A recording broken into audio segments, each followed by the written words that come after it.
അടുത്തത് ബെഥേലാണ്. അവിടെയാണ് പിതാവായ അബ്രാഹാം ദൈവത്തിന് ബലിയർപ്പിച്ചത്.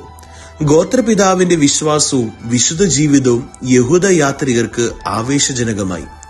പൂർവികരെ പറ്റിയുള്ള സംഭാഷണം അവരുടെ മനസ്സിൽ കുളിർമയും കാലിൽ ചൂടുമേകി.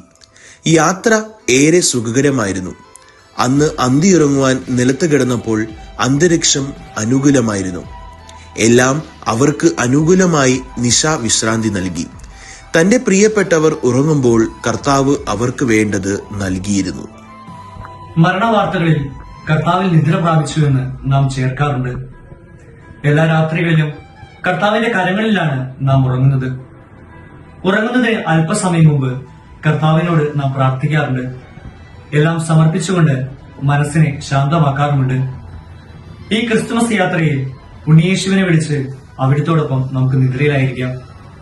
അപ്പോഴേ ദൈവം നൽകുന്ന അനുഗ്രഹങ്ങളെ നമ്മുടെ ജീവിതത്തിന്റെ ഭാഗങ്ങളാക്കി മാറ്റുവാൻ നമുക്ക് സാധിക്കുകയുള്ളൂ.